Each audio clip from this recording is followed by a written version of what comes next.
Leave you with a summary and then your national forecast will follow. Good night now.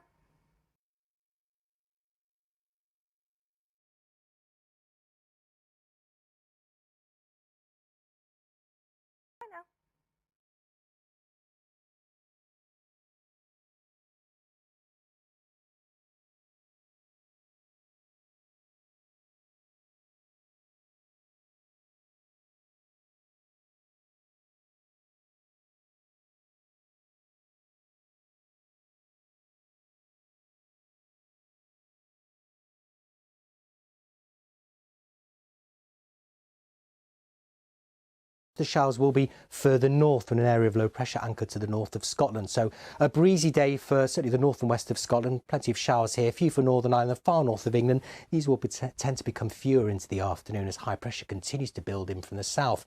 Much of England and Wales dry with sunny spells, with light winds. So it'll feel a touch warmer, 20 or 21 degrees here, the mid-teens further north.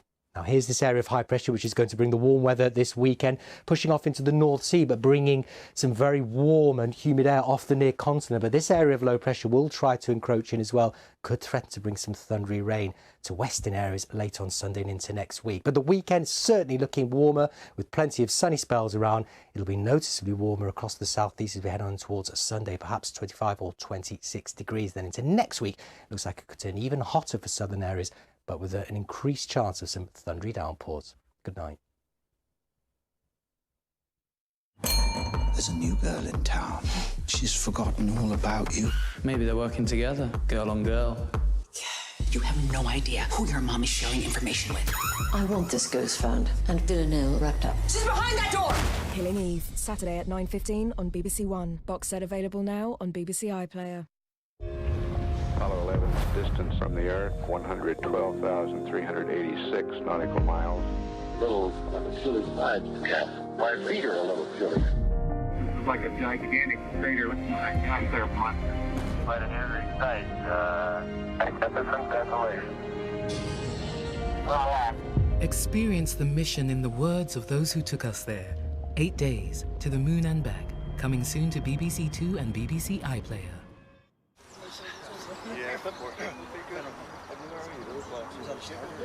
Henning Vane puts patriotism in the spotlight. This week follows in an hour here on BBC One. Now, it's been a week of asking questions, and here are some more.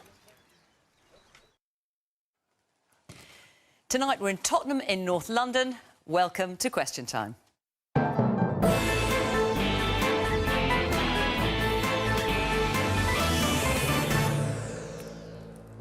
On tonight's panel, Kwasi Kwarteng, the government's Brexit minister. He worked in the Treasury under Philip Hammond and is a key member of Boris Johnson's leadership team.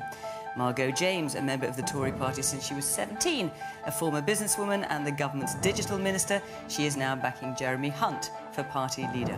Elected in 2017, currently Labour's shadow minister for Labour, Laura Pidcock. Ed Davey, Liberal Democrat spokesperson on Home Affairs. He's standing to become the leader of his party. And entrepreneur, qualified barrister and ardent Brexiteer, the boss of Wetherspoons, Tim Martin.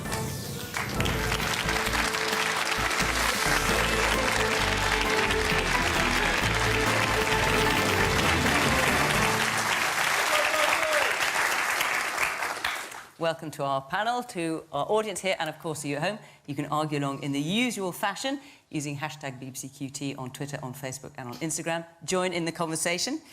Let's get started with our first question tonight from Maria Betancourt. Is Boris Johnson unbeatable? Well, he's done pretty well tonight, hasn't he, Kwasi Kwarteng? 160 votes. Sure. Jeremy Hunt is now going to be contesting against Boris Johnson with 77 votes. Is he unbeatable now? I wouldn't say anyone is unbeatable. I mean, we've seen in politics, Hillary Clinton was unbeatable, Brexit was never meant to happen, the Conservatives were meant to get a huge majority in 2017, and none of those things happened. So I wouldn't say that Boris is unbeatable. He's in a good position, but now it's come to the members. The decision will be between Jeremy Hunt and Boris Johnson. Both of them, I think, are good candidates, and we have to wait and see how that unfolds. I think Boris is in a good, strong position. I think he's a very, very good candidate, but we'll have to wait and see what happens. Now, Margot, you were supporting Rory Stewart. You've now thrown your weight behind Jeremy Hunt. Can he do it? Yes, I think he can. He's obviously starting from behind. But although Boris got just over half of the parliamentary party behind him, it was only just over half. But there were three candidates. Well, he only got over half of the parliamentary party behind him. And I think that although when Boris was... a lot of us will remember Boris as Mayor of London, and I think he was a very good mayor. I think since Brexit and since a lot of things, since his time as Foreign Secretary, I think there are more questions about his fitness to lead. And I think that the campaign, well, I mean, I think that he's a brilliant journalist and columnist, and he's given to making strong claims, and he's given to floating and flying kites about this idea and that, without much regard to the consequences, the cost, the practicality. And I think the more of these ideas that get abroad, the more quickly they will be scrutinised by the whole of the media, and I think things could come undone. Of course, we've seen through the initial stages of this campaign, his campaign managers keeping him well out of public view. And there's a reason for that, and we'll just see what happens in the next 6 weeks. Laura? I think amongst the selectorate, so the Tory members, he is unbeatable. But I would also say that he is deplorable. He is fueled by racism. He's fueled by homophobia. He said this. I represent. Let me just tell you this. I represent an area, right, which had Medhamsley Detention Centre in, and you can Google it and see the horrific historic sexual abuse that took place against boys and young men there. Boris Johnson said of investigating historical sexual abuse that it was spaffing money up against the wall. Is that person really fit to lead our country? To say that people that have been through these examples of historical sexual abuse should not have their justice? And I'll say this about either of the candidates, actually. None of them have committed to an end to austerity. There are real examples all over this country of people suffering. 14 million people in poverty, 1.5 million people destitute, people using food banks in work as commonplace. He has none of the answers to those really serious issues in our nation. So he will be beatable, but it will be at a general election. I'm going to come to you in the order of... This is not the first time that Boris Johnson has been called a racist. Boris Johnson has been in the public eye for more than 20 years. I was a candidate in 2008. People hurled all the abuse, all these accusations were hurled against him in 2008, and you know what? He won. And he was a successful mayor, as Margot acknowledged. Some people might disagree with that, but his record was good, and it was so good that he actually was re-elected. And he was re-elected at a time when the Conservative Party nationally was 17 points behind the Labour Party. And he managed to deliver, he was involved, it wasn't all his doing, but he was involved in a successful delivery of the Olympics. And you know what? If the Olympics had gone badly, he would have been the first person to get the blame. So that went well, and he was seen as a uniting, unifying force. He was a very capable mayor, and I think he can do the same thing for... He can do the same thing for Great Britain, and I look forward to that. The racism comment. He's not a racist. When he was a mayor... Hold on a second. What about the letterbox comment? What about the Piccadilly comment? What about... hold on a second. What about addressing that very serious point to say that investigating historical sexual abuse, essentially paedophilia, is spaffing money up against the wall? What would you say in backing that man to all of those victims of sexual abuse? Tell them, what would you say? The first thing I would say, in terms of the accusation that he's a racist, when he was mayor, he had good, diverse policies that meant that lots of people, his mayoralty reflected the communities that this country and this city represents. He was someone who was an inclusive mayor. He was someone who was very open about the need to bring in talent from across the world. He was someone who was very, very positive about London and its multicultural heritage. He was extremely proud of that. And that's why he was re-elected in 2012. When the Olympics happened, the whole eyes of the world, people from every country, every race... No, but I'm dealing with a racist comment. And the suggestion that he was racist then would have been completely ridiculous. He's not a racist, and he's someone who brings people together. The man at the back in the yellow top. I personally find it hard to believe why everybody's so hypnotised by Boris Johnson. I mean... Sure, he is a personality. He's a personality, but we're going into a time of absolute crisis, and we need somebody who can both lead from the front and unify people behind him. And all he's done is find subsections of society and alienate them one by one. Yeah. The man in the back then.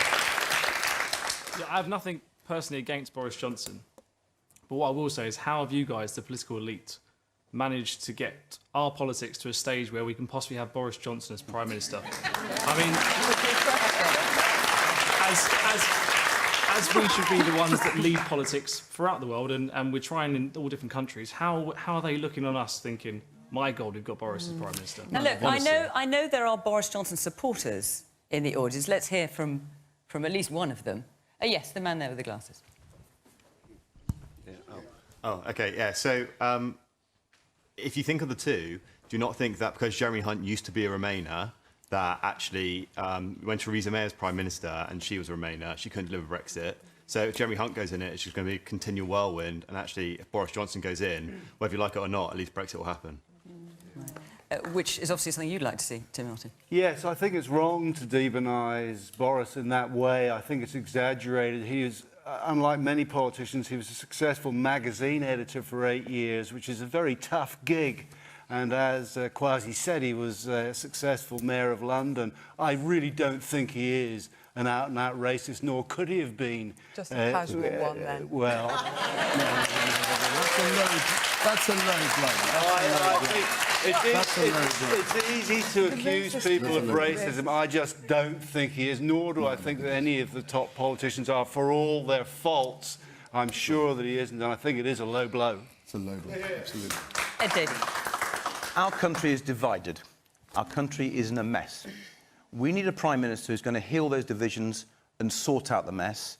And Boris Johnson isn't that Prime Minister. Absolutely. And let me explain. But the question was, is he unbeatable, Ed? Well, I think he is beatable, partly because, whether he's a racist or not, he's made racist comments. He's made homophobic comments. He's made Islamophobic comments. He's made anti-Scottish comments. You cannot heal our country when you take aim at lots of different people in our country. And he may be beatable, Fiona, but at the moment we have a Tory party very split. You have to have two Tories on a panel in Question Time these days to represent the Tory party, and they're split on ideological grounds. You've got one Tory who wants a hard Brexit, which will damage our country. And you've got another Tory who wants a no-deal Brexit, which will destroy our economy. I think we should reject both of the candidates. I don't think they're fit. And I'm hoping there will be a general election. We get rid of them. OK. Let's get a little bit more into detail of what's facing it. Let's hear from Nicole Carbonara. How is it possible to leave the European Union since the withdrawal agreement won't be renegotiated and Parliament will block a no-deal Brexit? Well, that's the crux of it, isn't it? And you're French, are you? I am. Yes. Margot, how's that going to work? Well, what's your candidate going to do about that? I mean, my original candidate, Rory Stewart, maintained, and I agreed with him, really, that... Well, you don't really agree with Jeremy Hunt? Well, if I could... I think... You don't really... If I could just explain why I agree with Rory, I thought that it was extremely unlikely that anyone could renegotiate the backstop because it's part of the withdrawal agreement. That's the contentious point. I did take the trouble to speak to one of the Prime Minister's Europe advisors, and he said that he thought that there was a possibility, probably about a 10% chance, of being able to put some kind of time limit on the backstop. And I thought that my constituents voted 70% to leave. And I thought to myself, if there is that 10% chance, I'm willing to let it go a few more months, but not much longer. And so what does Jeremy Hunt get you, Margot? Jeremy Hunt, by the way, is an entrepreneur. He's a really good negotiator. He's our Foreign Secretary. He's made a good impression on European leaders. But this is all very general. What's the detail of how he's going to manage to break the impasse that Nicole's talking about? One of the reasons I supported Jeremy was because I thought if anybody has got the relationships, the negotiating ability to do something about this, even if it is only a 10% chance, then I'm willing to give him a chance. That's my view. I'm sceptical about the ability of our government to renegotiate anything to do with the withdrawal agreement, because we all know Europe has set the standard here, and the Irish government are dead against any change to the backstop. So it's fraught with difficulty, but I do think that in a bid to bring the country back together and get some sort of sensible Brexit, it is worth the chance, and Jeremy is the man to do it. You don't sound fantastically optimistic there, Margot. I think... Well, I'm being honest. No, I mean, well, that is always good. Not always. But we've got to try and break the parliamentary impasse. Liberal Democrats want to stop Brexit, but we realise that's got to be done democratically. So we believe that we've got to get through this parliamentary deadlock through a people's vote. And that's what we're going to be arguing for day in, day out. And how would you break the impasse to get that? Because that has not managed to secure the back in Parliament either. But it goes to your point. There's been no majority for a no-deal Brexit, no majority for the Prime Minister's deal. The option that got the most votes was actually a people's vote. No, and I thought it got the most... It didn't win majority, I know that, but it got the most votes. If it doesn't get through, that doesn't really... If I may finish... The Chancellor... Hang on, don't shut up. The Chancellor of the Exchequer today, someone who hasn't previously voted for a people's vote, he said, a Tory, that a referendum is the only way to break the impasse. I believe the Tory Chancellor is right. I think if we had a vote on a people's vote, as Liberal Democrats want, it would get a majority next time, and we're going to be fighting for that. So, Kwasi, let's come to your candidate then, to Boris Johnson. What is the detail of how he is going to break the impasse that Nicole has... So the first thing I'd say about a people's vote is that it seems absurd to me to have a second referendum before you've implemented the results of the first referendum. That seems to be completely absurd. It's because you've not been able to implement it. Your party is so split and incapable of implementing it. And on the question of no deal, the problem that we had coming into the 29th of March is that our no deal position, the Prime Minister said, I believe 100 times in the House of Commons, that no deal was better than a bad deal. No, we know all that. Wasn't credible. How is Boris Johnson going to break the deadlock? So what he's said is that we're going to have to take no deal absolutely seriously. No ifs, no buts. We're going to have to leave deal or no deal on the 31st of October. And that's been a very clear guarantee message from Boris Johnson? Because listening to him the other night, I wasn't so sure. As far as I'm concerned, that's a cast-iron guarantee. And they're not going to take you seriously as a negotiating partner. We've seen this in March. If you take no deal off the table, we simply weren't credible. And you think that's the one thing that will unlock it? And the reason why we extended was because our Prime Minister wrote a letter asking for the extension. And Boris has been absolutely clear, if he's in number 10, he won't be writing any letters to Donald Tusk asking for an extension. But just so I'm clear, you think that is the one key thing that's going to unlock this impasse? I think it's a major difference between our position now. Do you actually trust Boris Johnson to do anything that he says? I'm absolutely... It's a fair point. It's a fair point. I am absolutely 100% behind Boris Johnson. I supported him in 2016. I campaigned for him as mayor when he got re-elected, and we were 17 points down in the polls. I was there in the Olympics, and I think he's absolutely the right man, not only to govern and lead a government, but to lift the spirits of this country. I mean, we've had 2 years where we've been completely downbeat. We don't want a comedian as Prime Minister. No, he's not a comedian. He's not a comedian.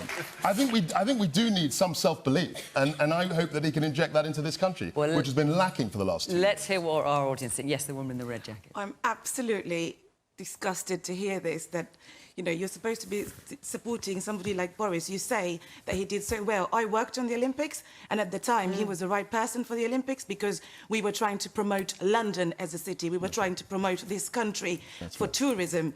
The job that he's got is not tourism, it's actually leading the country. Yes, The second point is you say that, yes, he wants to say the no deal is on the table. Has he actually thought about the strategy that when you have no deal, what are you going to do with immigration? What are you going to do with all the people in the City of London a lot of people within the City of London are foreigners, probably like the lady behind who is French. What happens then? So EU citizens' rights... What is Boris going to do? No, the EU citizens' rights has been absolutely guaranteed by this government, and it will be absolutely guaranteed if Boris becomes Prime Minister. We've been very, very clear about that. And Ed will know, as the other MPs around this panel, that the House of Commons has a broad consensus to defend and enshrine EU citizens' rights. There's no He's going back supposed to be on leading that. a country, not going though, back. not And you marketing. mentioned the marketing is important. I mean, it's not the whole But you're point not of supposed to leadership. just say, "Welcome but to selling, London." but selling Britain, selling the brand, selling our country, and standing up for our worldwide reputation. That is important. That's an important part. Is that why, of he wasn't at Channel 4? Let's hear from some other people as well. We're, of course, very interested to hear what you have to say as well. The young man there. Whilst I don't want to see Boris Johnson as Prime Minister, I find it very hypocritical that you should support Jeremy Corbyn, who has made some very anti-Semitic comments and is considered anti-Semitic by many of the Jewish community and the population of the UK as a whole. Laura, I'll come back to you in a minute if I can. The man there in the blue jacket. Yeah, I just want to say that I agree with Kwasi in terms of the negotiating strategy that Boris, whether you like him or not, might employ, which is to take things to the brink. You know, we always blink first when it comes to the EU. The EU is standing firm in their, you know, what they want from these negotiations. We've got to take it to the brink a bit more and be a bit braver and expect them to come back. Either that or we do suitable no-deal preparations. It's both a good and we're doing that. Yeah, absolutely. Yeah. Okay, absolutely. if you say you are. It's both a good negotiating tactic to do that and just prudent government. So absolutely, we need to take the brink and negotiate a bit smarter, I'd say. The man in the glasses. Are we actually prepared for no deal? Have we, as the government, done enough preparation for no deal? Absolutely. There are some things you can't prepare for.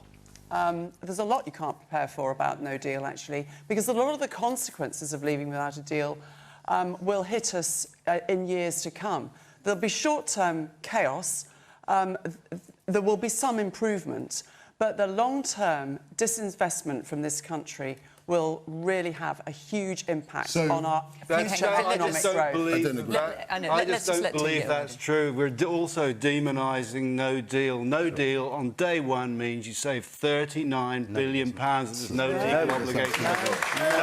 Number two is that you regain control of fishing, which is a very important industry. And number three is, which not a lot of MPs in my experience understand, is you can eliminate tariffs on over 12,000 goods imports from outside the EU, and that will reduce prices in the shops in Tottenham and elsewhere. Plus, you'll increase the level of democracy. And the problem with the EU, it's becoming more and more undemocratic. It's got unelected presidents, it's got MEPs who can't initiate legislation, unlike these MPs, and it's got a court that isn't accountable. Now, the biggest nexus in economics is between democracy and prosperity, and the problem with the EU, it's becoming more and more undemocratic. That's the economic issue that we have in this country. Let me just come to Laura. Laura, so the question from Nicole is how is it possible to leave the EU since the withdrawal agreement will be renegotiated and Parliament will block a no-deal Brexit? I mean, this is what we've been grappling with, and the change in mood in the room when Brexit's introduced is like the nation at large. And also grappling within the Labour Party. Absolutely. I mean, there are differences of opinion in the Labour Party. Clearly, the huge delay in getting us to a point where there is a withdrawal agreement in the Tory Party is because of that historic, bitter tension on the question of the EU. I think some things have changed. What I've noticed happening, Fiona, is this, that no deal is being positioned to leave us as though that is the purest form of Brexit, and I think that is disingenuous. That getting a deal is become proxy for like sellout or compromise, or you give it in to the EU, and I think that is also disingenuous. But the question is the most pertinent one. Arithmetic has to change, and there has to be. We called for a long time for a general election because we knew that there was this deep political impasse. We, in good faith, entered into negotiations, voted for many different options in Parliament. But I'm a bit sick of my constituents, if I'm honest, being reduced to leave or remain. They are so much more than that. And they're more than that because they are, as I mentioned before, experiencing almost a 10th year of austerity. And I think two things have changed, actually, in the whole equation around our EU negotiations and, questions about a second referendum. It was a game changer for me, actually, to hear Donald Trump about having access to our NHS. That was a game changer for me. having used the NHS very heavily in the last year for positive and negative reasons, the idea that you would come out with a bill, you know, a huge bill for the services that you would receive is something that I and the Labour Party will fight bitterly. So that is a threat when we are talking about free trade deals with the United States. And there is also the threat of Boris Johnson. And I'm sorry to keep coming back to this, but there was a very pertinent point made by an audience member before. How have we got here? You know, things are so polarised that Boris Johnson is seen as the answer to anything is quite Would you incredible. prefer Margot's candidate, Jeremy Hunt? I don't want any Tory. doesn't like any Tories. I don't want any Tory. Given what you've said about the NHS, Laura, are you moving towards a Remain position then? And is that where Labour's going to be next week? What the Labour Party has always said, if we have got in front of us this no-deal situation, that millionaires, you know, and rich people might be quite comforted and, you know, might be quite easy about because they are cushioned from the economic impact of a no-deal scenario. That if we are facing that, the Labour Party has always said that we have to explore all options, one of which putting the decision back But to you the still people. haven't got a clear, position on the referendum. It's not indecisive. It has been really, really clear. There has been so much misinterpretation. I'll take you through the exact process if you want. Fiona, the Labour Party can't tell us whether they want a referendum or not. We now hear that if there was a referendum, they're not sure whether they'd ask people to vote Leave or Remain. I mean, there's utterly no leadership from the Labour Party. They're supposed to be the opposition. OK, well, let's let Laura answer that. Right, so Jeremy Corbyn has put to Parliament that there should be a second referendum. Jeremy Corbyn has said in a no-deal scenario, let me be very clear, in a no-deal scenario or a terrible Tory deal, which there will be with Boris, it will be put back to the people because this is an emergency situation. And would you support Leave or Remain? Would you support Leave or Remain? Well, I'll tell you the process for that as well if you want. Well, no, let's not go through a whole process. Are you able to say either of those two words at this point, Leave or Remain? So the Labour Party, all of our policies are decided democratically. We have a conference coming up in September. The point is, Fiona, surely that the politicians... Hang on, don't, you're talking over Laura, which is not something I'll finish that sentence once more, right? We have a conference coming up in September, and the policy will be decided. OK, let's hear from our audience, the woman in the pink top. This question's mainly for Tim Martin. It's interesting to see that you can patronise MPs and say that they don't understand the trade deal that's going to come in once we've left the EU, where we can get things for cheaper from other countries.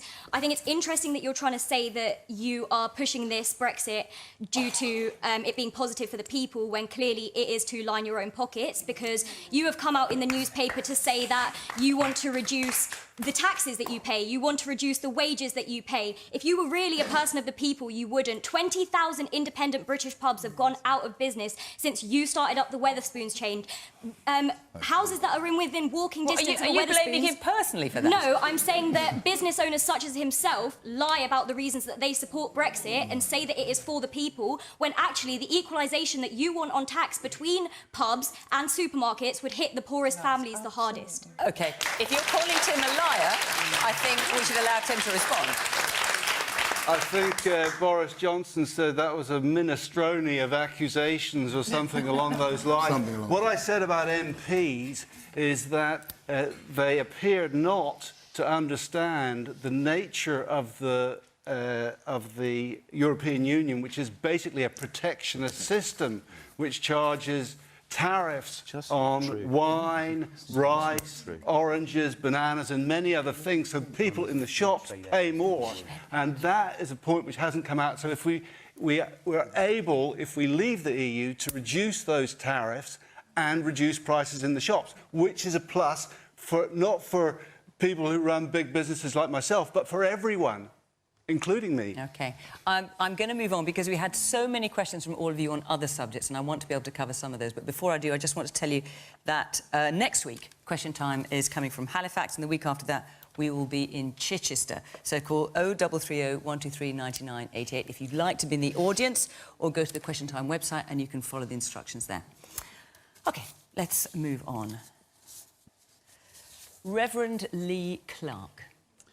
This year there has been over 30 stabbings in London alone.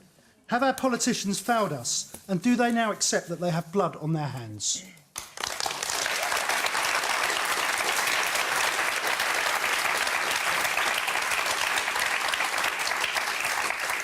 And, of course, there's been a horrific death toll in London only in the last 5 days. Laura? I think it is definitely driven by the state. Lots of the societal ills that we see can be traced back to the government, because of course there are real political decisions made about communities that then have a huge impact. And I like to look at everything through a kind of sociological model that actually, why does crime take place? Why do people stab each other? Why are people so needlessly losing life on the streets? And it's for a whole range of reasons. There isn't one simple reason. I think. And do you think politicians have failed us, which is the question? Well, I think I think yes, very clearly politicians have failed on many aspects of society. I think particularly on all sides. I think particularly on crime. Well, we're nearly into the 10th year of a Conservative government, so I don't know how far you want me to go back. But this government have cut the police so much, and I know it's not just an issue of policing, but in my area we've lost 370 officers. So sometimes I am very, very worried if an incident, you know, say a domestic violence incident kicked off in one part of my constituency, but there might be a fight on a high street in another part of my constituency. Can the police cope? And then all of the back office stuff where they are struggling so hard to investigate all of the historic sexual offences that I mentioned before. But it's more than that, isn't it? If we lose good quality youth work, if young people are excluded from school because they are poor, essentially, very often, where are they being lost to? What are those young people doing? And so we have to look at school exclusions, we have to look at austerity and youth provision being almost non-existent, actually. Provision for drug and alcohol services being almost non-existent. No libraries, Sure Start centres closing. When you look at this in the round, it's easy to see why crime goes up, and it's easy to see why the police can't handle it the way they used to, because they've been cut to the bone.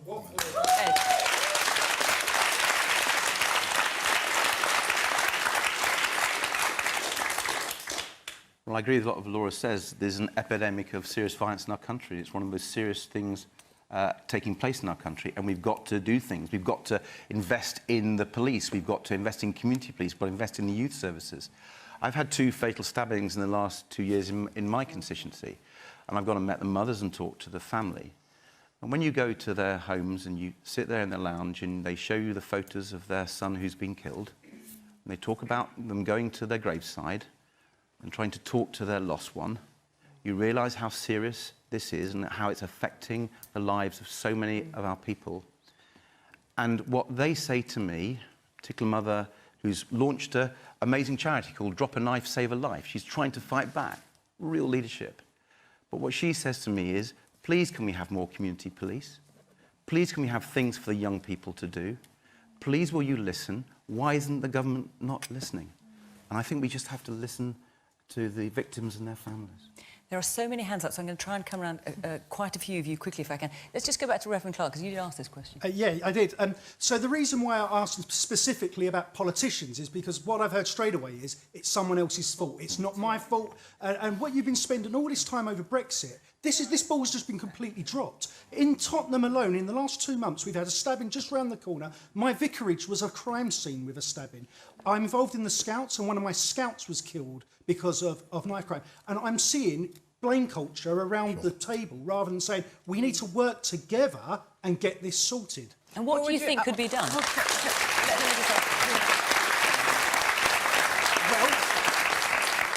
Taking my parish alone, we have lots of low-level antisocial behaviour, lots of littering, lots of fly tipping.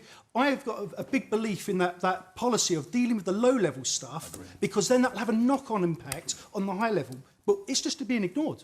Okay. While we're dealing with Brexit, we've just forgotten about it. Thank you. The woman with the glasses there. Ed, if you think that we need to invest in public services like the police, then why did the Lib Dems back Tory austerity, and how can we trust you not to do that again? Ed, briefly, because I want to get around more people in the audience.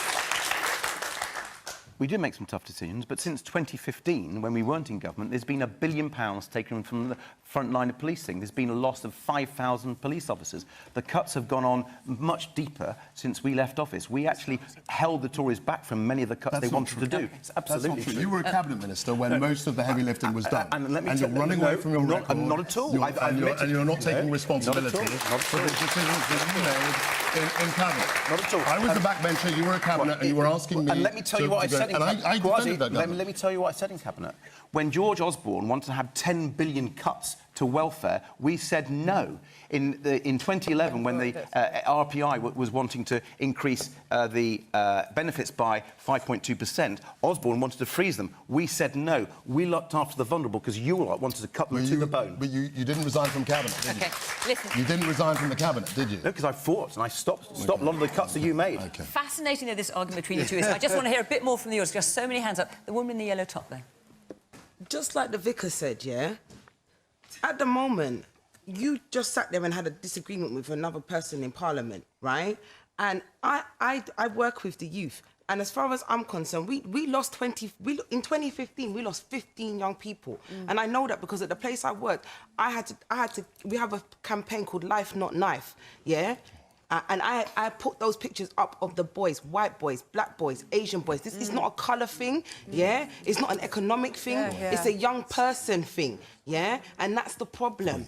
And the thing is as well, this is exactly the same as Brexit. You guys are so entrenched in your party lines and your party issues that you cannot unify us. The problem with Brexit is the fact that it wasn't a huge majority. You should have asked us again right away, so it was a majority, right? Once it was a majority, then you can say that people have gone so far, but you're failing the youth because you won't come together.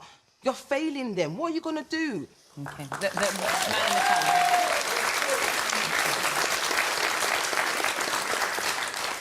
Time and time again, we're hearing politicians be blamed and teachers being blamed, etc. Why is there not an onus on the parents? I've grown up in Hackney. I've seen friends and other people in my community getting stabbed and being killed.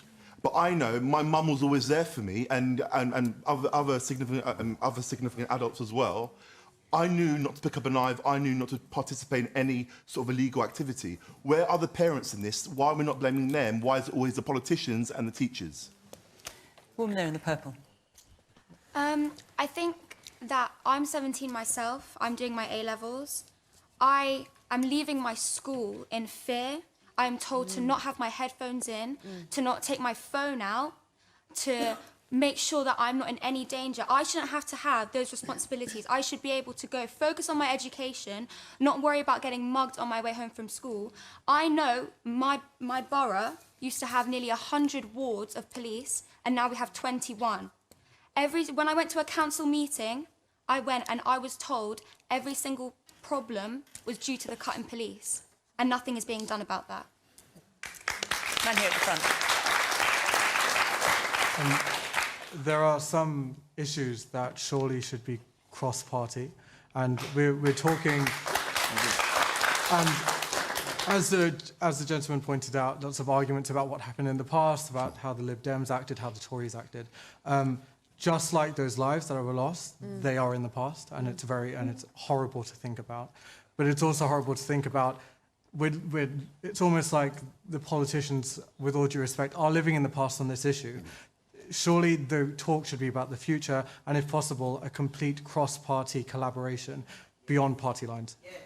I mean, Kwasi, you're sitting next to me saying, I agree, but what you're referring to is partly the spat you two just had. Well, I think one of the main So you can't have it both ways. No, I can. I mean, what I'm saying is that what I was addressing specifically... I'm not sure they agree with you. What I was addressing specifically was Ed trying to run away from his record. That was a specific point. But let's There's a broader point where I think you're absolutely right. And one of the things that we talked about Boris Johnson as mayor. We haven't mentioned the current mayor. We haven't mentioned Sadiq Khan. But he is part of this piece as well. I'm not blaming him. I'm just saying that if we're going to have a cross-party cooperation, he and the government are going to have to work together to try and get to a solution. And that's also, frankly, one of the reasons why I want to get Brexit done and dusted. I want to move on.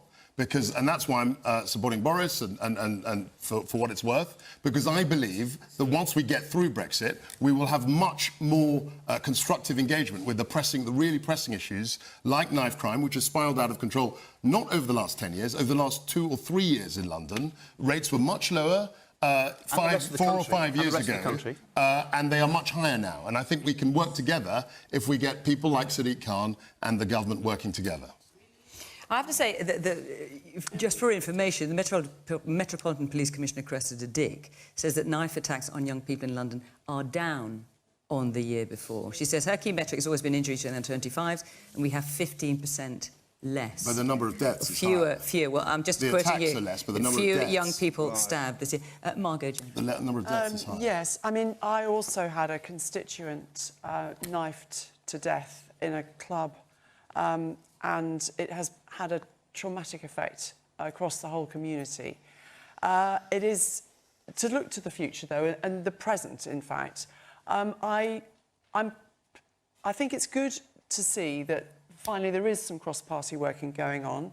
The Home Secretary works directly with the Mayor of London, Sadiq Khan, works with your MP here in Tottenham, David Lammy, is on the same task force. I'm on there as the Digital Minister, and a lot of other people from charities and really great voluntary groups and the police are all on this.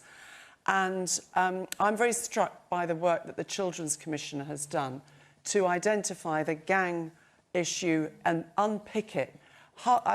Talking about my local area, which is not here, I represent a seat near Birmingham. And in Birmingham, half the knife crime is drug-related, and pretty much all the gun crime is drug-related. And we have to get on top of the gang violence and the ease with which some of these gangs operate and also recruit very young children who are below the age of criminal responsibility to do some of the legwork. And that gets them in. And it's absolutely tragic. But Margot, bringing you back to the question... Yes. Oh, yes. Have politicians failed us, and do they accept they have blood on their hands? Would you accept that as a description of you? I would accept that the politicians, of course, bear some responsibility for some of the decisions, both when they go well and when they go badly. And I think that the Home Secretary has acknowledged that we do need more police in some parts of the country. And he has managed to get from the Treasury £1 billion of extra money to put into the police service. And it's not just incumbent on the police to use that money wisely, it's also the importance of working with other agencies, working with local authorities, social services, schools. They're all on their knees in terms of the resources they have to answer some of these questions. And I get that point of, like, why don't you all come together? Why don't you all come together to solve this really important issue? But when people are ideologically opposed to funding youth services, you know, drug and alcohol services, then it is very difficult, and that's why we join different political parties. I know it's so frustrating. True, Laura. Well, there isn't a statutory youth service. There are so many less opposition to funding youth services. But there isn't youth services. There really isn't.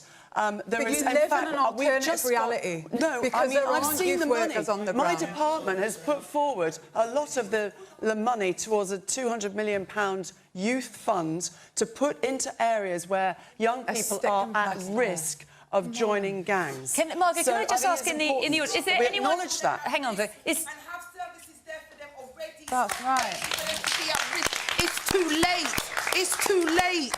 What's wrong with you people? You've not been sitting there for over 20 years talking about this. That's not enough. Yeah. When I was in London, you used to have the ILEA, Inner London Educational Authority, yeah? They used to take over the schools in the summertime, and your mum, who was on maybe a low income or on benefits, right, was able to afford. Do you know how many people cannot afford to send their children to an after-school club? Do you know how many parents who are like myself and are 30-something, right, and are having to work in retail? In order for you, anybody who's got an office job, yes, it's fantastic to go and do your shopping at 8 o'clock, but that person who's properly in that shop at 8 o'clock has got children at home. There's not enough supervision. People are not near their grandparents. Then you want to move people out of their borough where they live to Peterborough or to the seaside. It's a mess. It's a mess.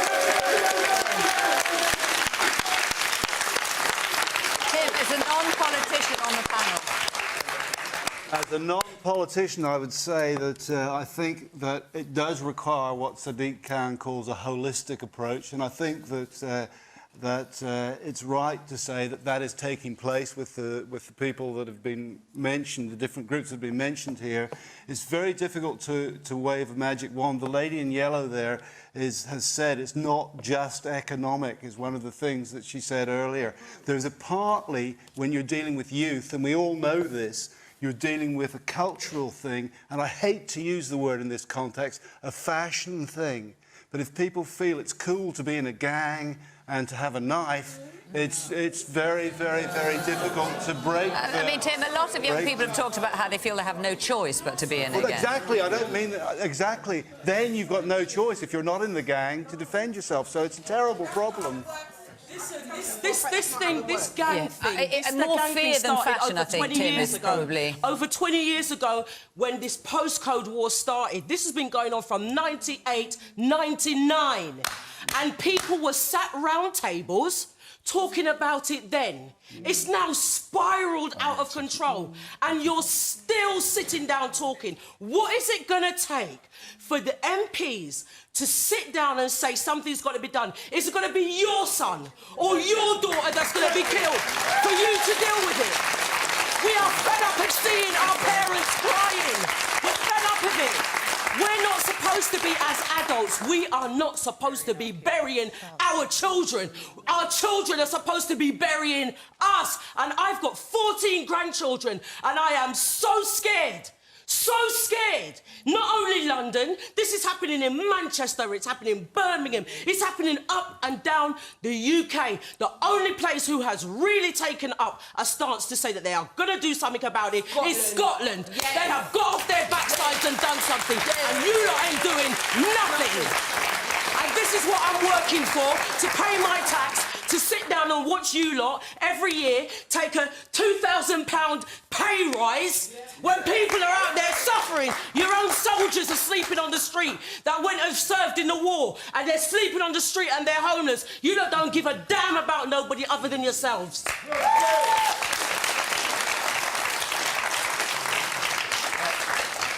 So, if you go down the road, you'll see a school called Elwood Academy. I'd urge you to go there because there, the services are down. Okay, you have teachers that cannot afford to teach anymore because they've got so many classes to go to. The system inherently comes from the fact that as a society we have not adapted to the new modern generation. I am from that new modern generation, and let me tell you, I know a lot of people who have entered crime because they hadn't had the support at school. This is a disgrace for you, all of you people, to sit there and say it's a fashion. We've done this, we've done that. Well, it was only Tim. No, you be quiet, sir, because quite frankly, you don't know what you're talking about. This is a street issue, OK? No, I agree with you. So you have the power to yeah. change things, that you stand there going, I agree. Do it. Well, why not? Well, Tim's running clubs. I mean, Kwasi, when you hear this and you hear the anger, unbridled frustration of the woman there, do you sit and think, we've done a pretty good job? No, I don't think we've done. No, this issue of knife crime has affected people in our constituencies, but also people that I know. People that I know in West London have been affected by it. And I'm very, very disappointed. I also think that there's something that's happened over the last few years. This was something which was being dealt with. The figures were coming down, certainly in London. But certainly in the last 3 or 4 years, we've had a problem. Now, I think government... And also a cut in police numbers. I think government has some responsibility, but I also think that there are... I mean, Tim talked about fashion. I wouldn't use that word. But there are cultural issues to do with parenting, to do with society that are relevant, absolutely, to this problem. And I think they have to be dealt with. As Sadiq Khan said, he's not a member of my party, but he said we need to have a holistic approach. And, he's do you right think about the government bears any responsibility? I think the government has, like Margot said, has responsibility for its actions. I think that there are some things that we might have done better. We are trying to do something. We're going to look. As Margot said, we put £1 billion extra into the police. Hang on. Don't shut down. We'll come to you in a minute. As Margot said, we're putting £1 billion into the police budget. Sadiq Khan has mentioned the holistic approach. We have our own Home Secretary who's saying that we should put more money into this. We should actually also empower the police. I know it's not popular in some quarters, but we've got to allow the police to do their job. And that's another thing which the Home Secretary is taking a lead on, and I think he's right about that. Yeah. I think there's so many of you got your hands up about this. This is clearly not only an extremely important issue to you, but one you feel incredibly passionate about. There's a question that came in which has also attracted a lot of attention in the press and generally, and I just want to try and get to it before we close tonight. So if you'll forgive me, I'm just going to try and squeeze this one last question in, which is from Marie Neophytou. With the WHO deeming the rise in anti-vaxxers as a global public health crisis, should the government make vaccination mandatory? Right, so in fact we heard the Health Secretary talking about this only a couple of days ago, saying he didn't want to reach the point of imposing vaccinations on parents, but he wouldn't rule anything out. More than 500,000 children in the UK were unvaccinated against measles from 2010 to 2017. Margot? I think that tougher action has to be taken here. I mean, a lot Should of it be the mandatory? problem... That's the question. Well, I think we should consider making it mandatory, but I think there are other things we can do before we have to make it mandatory. I think we need to hold social media companies far more closely to account for what they allow on their sites and for all the misinformation that is peddled through social media to parents about vaccinations. Right. And so I think that we need to do that. I think we need to do more education among parents about the need for vaccinations and through schools. And yes, I mean, ultimately, if that doesn't work, then I think some of these things have to become mandatory. But I would fight shy of that before we've exhausted other things that I think need to be done. Tim? I haven't got the deep medical knowledge to make a categorical statement, but if the medical knowledge says, yes, vaccination will hugely reduce the problems, I would say it should be made mandatory. I can't see why you wouldn't do that if it's going to save lives. I mean, the proportion of children receiving the MMR jab in the UK has fallen over the last 4 years. There's a woman up there with her hand up. Yes, woman in black. We've had tainted blood scandals. We've had kids that, pregnant women that was injected and then their babies came out disabled. So if you make this What are you talking about there? Not the thalidomide scandal years ago? Yes, that one. Right. I think it was medication. But yeah, that's correct. So when you make these things mandatory and you put the government in charge, now, you know, how does the parents keep a control of that? Have you got children? Yes, I've got a 5-year-old. And did you have your child vaccinated? I did, but I wasn't happy about it. Yeah. Is there anyone here who hasn't had their child vaccinated, just out of interest? Yes. And why was that? Because of allergies. Right. So it just wasn't suitable. Yes. Your child wasn't appropriate for your child. That's correct. Okay. Thank you. There was a man there with his hands up in the glasses. I'm one of the junior doctors at the local hospital up here. And certainly you are seeing an increase day to day of things like mumps, of measles, of cases that actually, when you're at medical school, you sort of think, you know, these are diseases of the past that are coming forth. And I think it's something that's too widely said, but these might be diseases that we've forgotten about, that people don't know what it's like to have polio, to have mumps. But actually, it is something on the increase, and they are severe diseases that have significant consequences for the rest of people's lives. And it might just be a point of education at this point. What, rather than mandatory? Yeah. I think it'd be a good start for more education. I think we have room there if we're looking for spaces to improve on. The woman right at the back with her hand up, yes. I think that we do need mandatory vaccinations for the same reason as the gentleman there didn't vaccinate his child, is to keep his child safe. If we are not vaccinating children, we are putting hang on. I other think you people were at saying risk. that because for some children it's not appropriate. I think that's what you're saying with your child. We need to vaccinate everyone else so we have herd immunity. Because if we do not have a high enough herd immunity, then that gentleman's their child is at risk. And as a society, we are putting the vulnerable at risk. We are putting people on chemotherapy at risk. We are putting young children at risk. We're people who have egg allergies at risk for no reason. There is no proof. I disagree that it's social media that's like putting these things out there. There's no evidence that vaccinations have any harm on children. The thalidomide scandal is completely unrelated to vaccination. Vaccination is essential.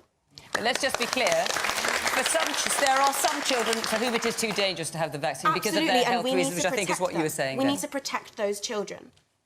The man there. I think making vaccinations mandatory is always risky just because people don't like to be told what to do with their own child. But at the same time, we need to get the message out there. This idea that MMR is connected to autism, that was discredited 20 years ago with the Andrew Wakefield scandal. We need to get that out there and tell parents there's no risk at all because it's just causing huge problems. Get the message out there. I think that just going on from that point, I think that the message has got to come out to parents who are would-be parents, who, when they're going through their NCT classes or having hospital lessons about pregnancy, about what's going to happen, because when they come to making those decisions, they're hormonal, they're tired, they're confused, and I just think it's a message that needs to come out a bit earlier so an informed decision can be made. I mean, Laura Pidcock, new mum, obviously. I mean, what do you think is going wrong? Well, I think that it is a bit strange. You've got this new precious little baby in front of you. My son is 11 months old, and I was like, oh, they're going to inject him, and actually they're absolutely fine. You know, my baby didn't even cry. My message would be get your children vaccinated if that is you know, medically right for your child, because this system, as has been said, if we don't all do it, the system falls, if you like. It's only very successful if we all buy into it. So but given that the numbers are dropping, do you think it should be mandatory? That's the question. Well, it depends what you mean by mandatory, doesn't it? You know, if we start getting into fine, if we start getting into fines for people not doing it, it's just like, you know, another kind of punishment. People need to get vaccinated. They need their children vaccinated. They need to know that this is an unbelievable resource that we have at our fingertips to protect our children. Please do it. Woman there with a hand up.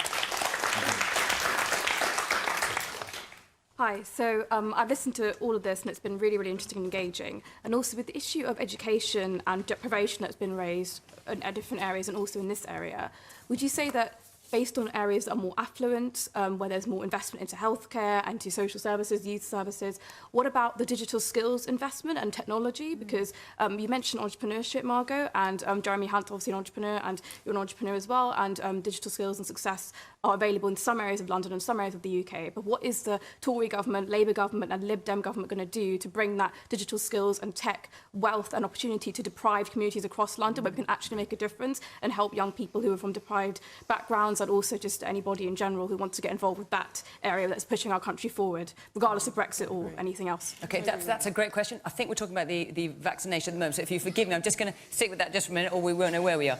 The woman there, yes, in the red. Yeah. I'm a community health worker, and the problem is when I got the parents told them to have vaccinate their children, the question comes back to me, is the vaccination halal or haram? And I can't answer that. So where do they go? Who's going to answer for that? The man there in the blue jacket. Yeah, years ago, my father was paralysed from the neck down. After doing my research, I found out that this is a known side effect of the flu jab. We are not told this in this country yet. People are told this in America because they know they will get sued. So the fact is, people do not trust this country in terms of vaccination. You need to wake up and accept that. It's not just about social media, yeah? If it's on social media, it doesn't make it non-factual and not correct. People put things on social media because they want to warn people. You need to get wise up on it. So do you think all vaccinations are dangerous? I'm not saying all vaccinations are dangerous, but when you know there is a known side effect of something, put it out there. Let people have the choice. My father was in hospital for 9 months, 3 months in intensive care. I was living in Switzerland at the time. I was flying back every weekend, right? We didn't know if he was going to make it or not. We shouldn't have to go through that. Look, I think what the gentleman made a very good point, and it ties in with what Margot was saying. I think between mandatory vaccination and where we are now, there is a huge amount of education that needs to take place. And the junior doctor, I think, was absolutely right. He mentioned mumps, he mentioned measles. People of my age, people older than me, remember those illnesses. But now, today, many young people don't have a clue what these illnesses involve. And I think before we get to a point, as I agree with Margot, before we get to a point where we have mandatory vaccination, we need a lot more education and a lot more transparency. That's what the gentleman in the jacket was saying. There's got to be more transparency about the effects of these vaccinations and also the devastating consequences of the illnesses that many of us have forgotten about. So let's have education and let's have some transparency before we have a mandatory, decide to go down a mandatory vaccination route. Ed. If we think about the number of children who are getting seriously ill because they're not being vaccinated, that's what we need to have in our minds. and the impact that has on their families and the guilt they feel that they've not been vaccinated. And so I think we need to take this extraordinarily seriously. We need to really understand probably the many reasons why people aren't letting their children get vaccinated. The lady there who was a community health worker, you gave an example, I never heard that. It's just really interesting. And we need to get all this information together so the government can take proper action. It's clearly got to be about education and more information. What, rather than making it mandatory? Yeah, I think we should stop just short of that. But I think we do need to make sure that the people who are delivering the information, the health visitors, have the tools to try to persuade people. We need to also understand why the trust has broken down. I think trust in this area and in many areas of our life has broken down. People don't trust the experts, the scientists anymore, and that needs to be tackled because they are trying to help everybody. We have the amazing NHS. We've got to get behind it, and so we've got to sort this problem out so that the children who are getting ill don't get ill in the future. OK. Well, I can see that we could keep on talking about this, but I'm afraid our hour is up. Oh, no, you're shouting, I know. We're just getting going. Are we just getting going? Absolutely. No. I'm afraid our time is up, much as I'd like to carry on. Our next programme is in Halifax. The following week, we will be in Chichester, so call 0330 123 9988 if you'd like to be in the audience. And why wouldn't you, when you've seen how engaged everyone has been with things this evening? Or you can go to the Question Time website and you can follow the instructions there. If you want to have your say on tonight's topics, and you can all do this as well, you can join Adrian Charles and guests on Question Time Extra Time, and that is on 5 Live right now. So the debate continues. But for now, thank you very much to my panel, to all of you for joining in, and of course to you at home for watching and listening from Tottenham. Bye-bye.